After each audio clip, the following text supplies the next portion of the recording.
ተይኝ እስኪ። አያሹ ብሎ ነገር የለም። ወይ ለምንድን ነው የሆንሽውን ነገር ለአደይ ማትነግሪያት?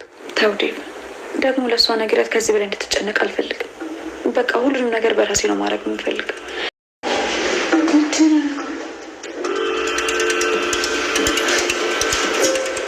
ብቻ ቅድም ሲንተባተብ የነበረው ለዚህ እንዳይሆን እኔ ያለ ታካሚ ፍቃድ ምንም ነገር ማድረግ አልችልም። አልገባኝ። ባቡሬ ተረጋጉ። ልጅቷን አታስጨንቋት። እኔ ምንም ማድረግ አልችልም። ዶክተር እኔ ከዚህ በላይ ምን እንደሆነ ሳላውቅ መኖር አልችልም። ይቅርታ ባቡሬ፣ ይህን ሁሉ ነገር የምታደርገው ለእሷ ተጨንቀ እንደሆነ አውቃለሁ፣ ግን እኔ ምንም ነገር ማድረግ አልችልም። እዚህ የመጣችሁ አትበጥብጡኝ። ለአደይም ቢሆን ንገር። አቶ አይገባም እንዴ? ለምንድነው አትረዳኝ? አይ በቃል ባቡሬ። እኔም ልክ እንደሱ ነኝ። ግራ ገብቶኛል። አይዞሽ የኔ ፍቅር፣ ይህን ያህል የከፋ ነገር አይፈጠርም። እሺ እኔ የምልሽ አባትሽ ጋር ምን አዲስ ነገር አለ? ገና አላወራሁትም። በቃ እኔ ልግባ። አደይ እና ባቡሬ ለምንድን ነው የለሊን ህመም የማትነግረን በማለት ዶክተሩን እያፋጠጡት ይገኛሉ። ዶክተሩ ግን የታማሚ ሚስጥር ማውጣት አልችልም፣ ያለነሱ ፍቃድ ሚስጥር እጠብቃለሁ በማለት በሽታዋን ሊነግራቸው አልቻለም።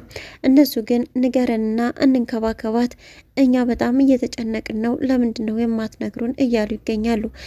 ለሊም እኔ እነግራችኋለሁ፣ ነገር ግን ስለኔ እንድትጨነቁ አልፈልግም። በቃ እኔ ለራሴ ያለሁኝ፣ እናንተ ሊያስጨንቃችሁ አይገባም። ደግሞ መድኃኒቱን በስርዓት ወስዳለሁኝ፣ እድናለሁኝ፣ ያን ያክል የሚያሳስብ አይደለም ብትላቸውም ባቡሬና አደይ ግን ሊያምኗት አልቻሉም። አሁን ከምጨነቀው በላይ ሊያስጨንቀኝ አይችልም። ስለዚህ ምን እንደሆንሽ ንገሪኝ፣ ለምንድን ነው ግን የማትነግሪኝ? እያለች አደይም እየጠየቀቻት ትገኛለች። ሰላም ጤና ይስጥልኝ ውድና የተከበራችሁ ተመልካቾች እንዴት አላችሁ? እግዚአብሔር ይመስገን በጣም ደህና ነኝ። በያላችሁበት ሰላማችሁ ይብዛ እያልኩኝ ዛሬ ደግሞ አደይ ድራማ ክፍል 162ን ይዤላችሁ መጥቻለሁ። እስከ ቪዲዮ ፍጻሜ ድረስ አብራችሁ ይቆዩ። እንግዲህ በባለፈው ባቡሬ ወደ ለሊ መኝታ ቤት በመግባት የለሊን የሐኪም ቤት ወረቀቶች ሊፈትሽ አስቦ ነበር። ነገር ግን ለሊ ትመጣበታለች። ምን እያደረግክ ነው እዚህ በማለትም በንዴት ተናግረው ነበረ። እሱም እኔ ሌባ አይደለሁም፣ ነገር ግን በቃ አንቺ አልነግርም ስትይኝ ህመምሽን ለማወቅ እየጣርኩ ነው። ለምንድን ነው በሽታሽን መናገር ያልቻልሽው? እኔ በጣም ተጨንቅ ያለው አልታይሽም? እንዲህ ተጨንቄ በቃ ንገሪኝ እያላት ይገኛል። ለሊ ግን ልትነግረው ፈቃደኛ አይደለችም። አደይም በድጋሚ ጠይቃት ነበረ። ለምንድን ነው የማትነግሪኝ በሽታሽን በማለት ጠይቃ ነበረ። እሷ ግን በቃ እኔ ላስጨንቃቸው አልፈልግም፣ መድኃኒቱን በስርዓት ወስዳለሁኝ፣ እድናለሁኝ በማለት ነው የመለሰችው። አደይ ግን አሁን ከምጨነቀው በላይ አልጨነቅም፣ ስለዚህ ብትነግሪ ደስ ይለኛል። ጓደኛሽ አይደለ ወይ? ከኛ ሌላ ማናለሽ? ለማን የምታወሪው በማለት ነበረ የጠየቀቻት። ለሊ ግን እነሱ እንዳይጨነቁ በማለት ሚስጥሯን መደበቅ ወዳለች። እንዲሁም ዴቭ ለምንድን ነው ጓደኞች አይደለችም ወይ? ቢያንስ ለአንድ ሰው እንኳ መናገር አለብሽ፣ እንዲሁም ደግሞ ይንከባከቡሻል፣ የሚያስፈልገውን ነገር ያደርጉልሻል፣ ለምንድን ነው የማትናገሪው በማለትም ጠይቋት ነበር። ለሊ ግን ያን ሚስጥር ልታወጣ አልቻለችም። አደይም ወደ ሆስፒታል ሄዳ ነበረ። ዶክተሩም ምንሽን አሞሽ ነው ቢላትም እኔ እንኳ አሞኝ አይደለም እባክን ስለ ለሊ ልጠይቅህ ነው በማለት ብትማጸነውም ዶክተሩ ግን ይሄ ስራ ቦታ ነው ሂጂ ውጪ በማለት ነበር ያስወጣት። እጅግም ተናዳ እንዲሁም ደግሞ አዝናም ነበር ከሆስፒታል የወጣችው። ባቡሬም እንዲሁ ወደ ሆስፒታሉ አምርቶ ነበረ።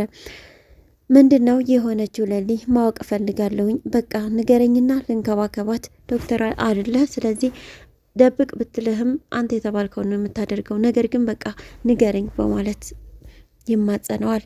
ዶክተሩ ግን አይ አልችልም ይህንን ማድረግ፣ በቃ ደንበኛዬ እንዳትናገር ብላኛለች፣ መናገር አልችልም፣ እሷንም አታስጨንቋት፣ እህቷን መታ ነበር በማለት ይነግረዋል። ባቡሬም ካልነገርከኝ እንደውም ከዚህ አልወጣም በማለት ነበር የተናገረው። ዶክተሩም ከመቀመጫው ተነስቶ ካልወጣህማ እኔም አደርገውን አውቃለሁ በማለት ወደ ውጭ ይወጣል። ባቡሬም ዶክተር እያለ ተከትሎን ነበር የወጣው፣ ነገር ግን ሊነግረው አልቻለም። ባቡሬም በዚህ ብስጭት ላይ ነበር ከሆስፒታሉ የወጣው።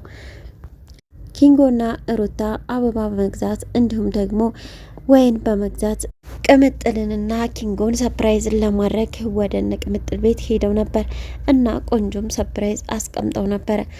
መጡብን በማለት እንግዲህ ወደ መኝታ ቤት ሮጥ ይገባሉ። የመጣው ግን ባቡሬ ነበረ። ባቡሬም ባየው ነገር እጅግ ተገርሞ አይ ቅምጥል ያፈቀረኩ እንዲህ ነው በማለት ወደ ውስጥ ይገባል።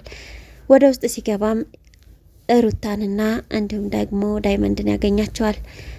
እሱም በሌላ ነገር ቢጠረጥራቸውም እነሱ ግን በሌላ እንዳይጠረጥራቸው ሁለቱም በየመንገዳቸው እንዲሁም ሩታ እስከ ለሊ ቤት ድረስ ሄዳ ያለውን ነገር ለለሊ አስረድታ በሌላ ነገር እንዳያስብብኝ ምናልባት እንደው ከኪንጎ ጋር ጠርጥረኝ በማለት ነበር እንግዲህ ሩታም የተናገረችው።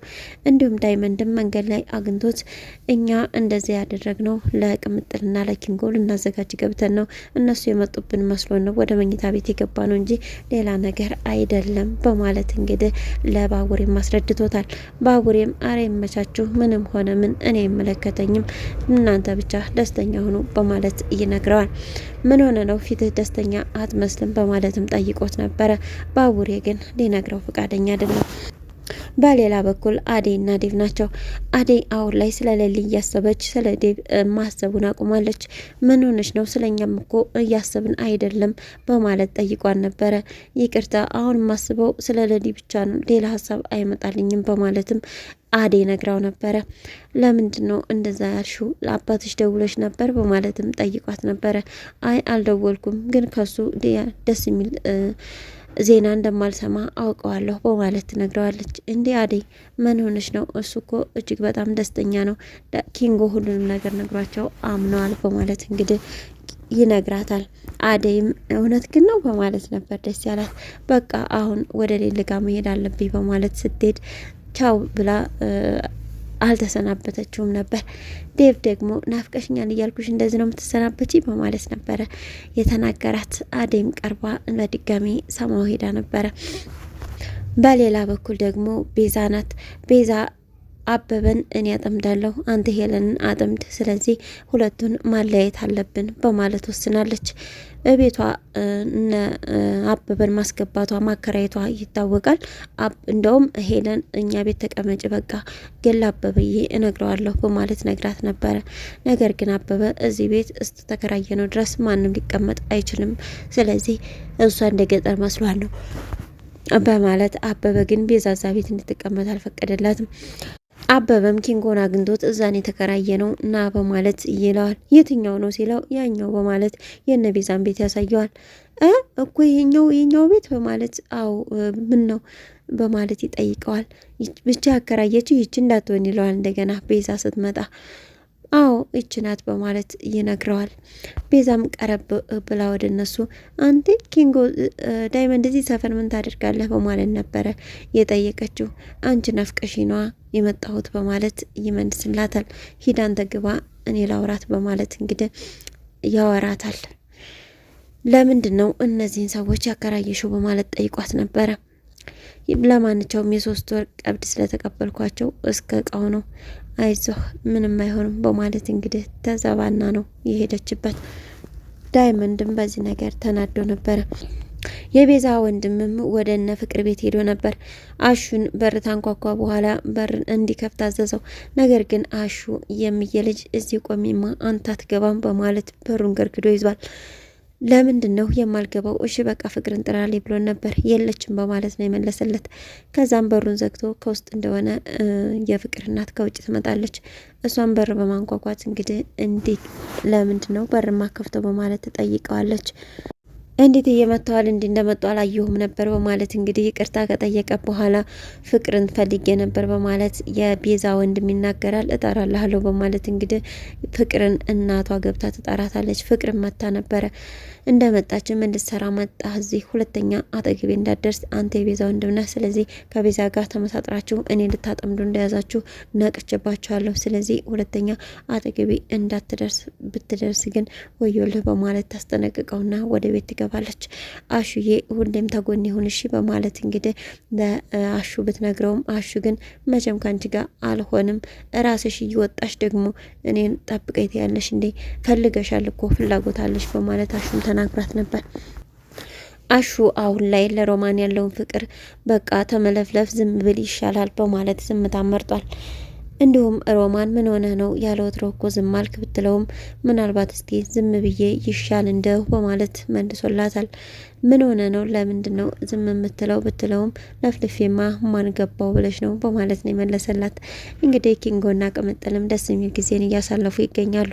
በስተመጨረሻ ግን የሆነ ሰው እየመጣባቸው ይገኛል። እስካሁን አብራችሁ ስለቆያችሁ እጅግ በጣም አመሰግናለሁ። ለቻናሉ አዲስ ከሆናችሁ ሰብስክራይብ፣ ላይክ፣ ሼር ማድረጋችሁን አትርሱ። በያላችሁበት መልካም ጊዜ